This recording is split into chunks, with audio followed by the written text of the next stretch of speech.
대통령 질문 드릴 기회 주셔서 감사합니다. 저 조선비즈 이슬기 기자입니다. 이번 정상회담에서 결국 근거 없는 혐오 정서를 해결해 나가자라는 게 이번 회담의 골자라고 생각이 되는데요. 다만 이제 우리 국민들이 서해 구조물이나 오래된 미세먼지 문제, 특히 사실 쿠팡의 그 정보 유출 사태 관련해서 중국인 직원 이런 문제들이 사실 있지 않습니까? 그래서 이런 것에 근거해서 우리 국민들이 사실 중국에 대한 반감이나 약간의 우려, 불편함 이런 감정을 갖고 계신 것도 사실입니다. 그래서 이거와 관련해서 좀 두 분이 허심탄회한 대화를 나누셨을 거라고 생각하는데요. 마침 우리가 사이버 안보 관련한 MOU도 체결했고요. 그래서 이런 부분에 대해서 중국이 나름의 배경을 좀 알고 있는지 두 분이 좀 어떤 대화 나누셨는지 여쭙고 싶습니다. 근거 없고 불필요한 혐오 선동에 대해서 우리가 경각심을 가지고 엄히 제재해야 된다는 점은 명백하죠.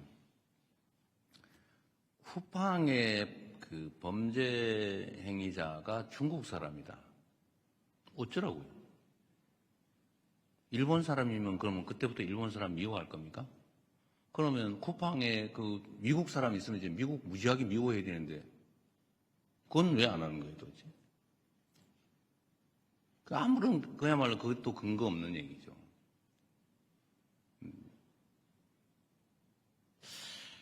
미세먼지 문제는 사실 우리 국민들께서는 좀 잊어버리고 있었을 가능성이 꽤 있죠. 예를 들어 한참 심할 때 이게 중국 발이냐 아니면 어디 발이냐 몇 퍼센트가 중국 거냐 가지고 막 싸우고 그랬잖아요. 저도 누구하고 싸웠던 기억이 있는데 방송에서.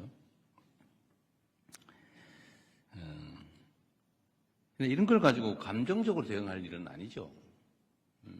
근데 중국이 어쨌든 재생에너지로 신속하게 전환하면서 정말 놀라울 정도로 빠르게 어쨌든 미세먼지 문제에 대응을 한 것 같습니다. 이건 제가 그냥 기억나서 우리 이 상하이시 시장이 환경부 장관을 했고 또 환경공학자고 제가 이제 자료를 보다 보니까 그리고 젊은 나이에 북경시장을 했어요. 그리고 지금 상해시장을 하고 있는데 북경시장을 하면서 이 북경의 환경 문제, 이 미세먼지 문제를 어쨌든 아주 강력한 드라이브를 걸어가지고 짧은 시간에 엄청난 개선을 이뤄낸 겁니다. 그리고 그런 점에서 실력자죠.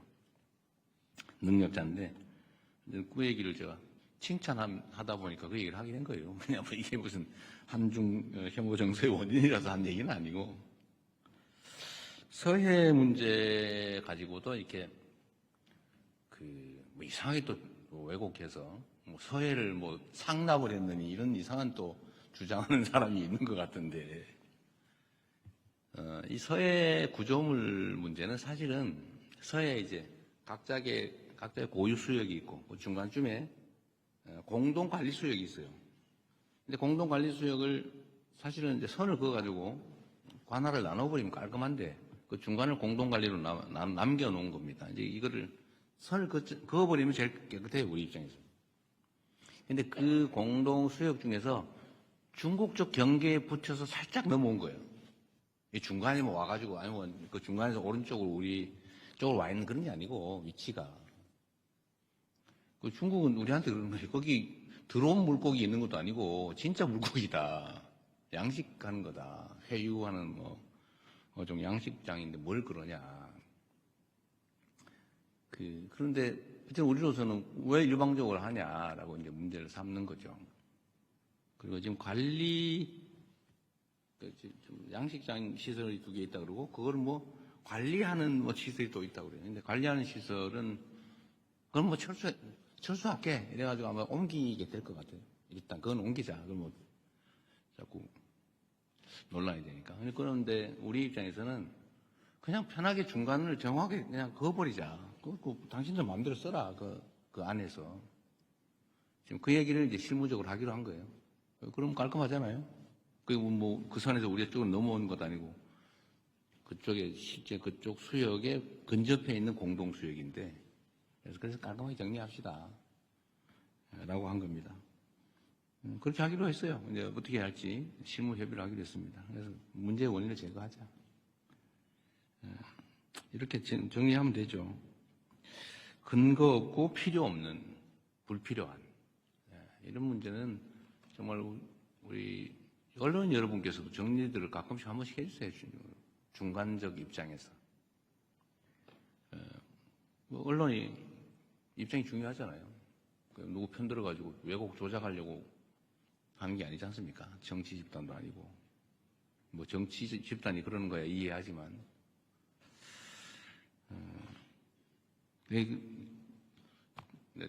붙여서 내가 얘기 한번 얘기했다. 참 신통한 게 있었는데, 예를 들면 말입니다. 검찰이 기소해가지고 법원이 검찰의 기소가 잘못됐다고 판결을 하면 우리는 통상적으로는 잘못 기소한 검찰을 비판해요. 이거 맞잖아요, 그게. 왜냐하면 최종 판단권은 법원이 가지니까. 그런데 희한하게 거기에 이재명이나 민주당이 관계가 되면은 법원이 판단이 잘못됐다고 검찰을 두둔해요. 그 이상하지 않습니까? 왜 항소 안 했냐고 따져요. 기소한 걸 잘 탓해야지. 왜 법원이 판결을 잘못했다고 항소해서 법원의 판결을 뒤집으라고 합니까? 이게 완전히 중립성을 벗어난 거죠. 기준이 정말 그때마다 달라요. 언제는 잘못 기소했다. 무리한 기소다. 원래 무죄 나면 무리한 기소라고 비평하는 거 아니에요? 무리한 기소? 항소하겠다면 혼내야지 오히려. 법원의 판결이 잘못된 게 아니면. 그런데 묘하게 그 검찰이 항소 안 한다고 말이지. 왜 항소 안 했냐고 비난을 해요. 이게 문제다 이거죠. 그래서 이게 서 있는 걸 이렇게 똑바로 안 쓰고 이밖에 삐딱하게 서 있으니까 세상이 삐딱하게 보이나 그런 생각이 들 때가 있습니다. 특히 이런 혐중, 혐한 이런 것들이 국민 경제에 엄청 피해를 주잖아요. 무슨 도움이 됩니까? 손해는 국민들이 받죠. 장사 안 되고 물건 안 팔리고 화장품 진짜 지금 같으면 중국을 석권해야 되는 거 아닙니까? 근데 안 팔리잖아요, 중국에서. 그래서 엄청나게 손해보고 있는데 그럴 필요가 없다.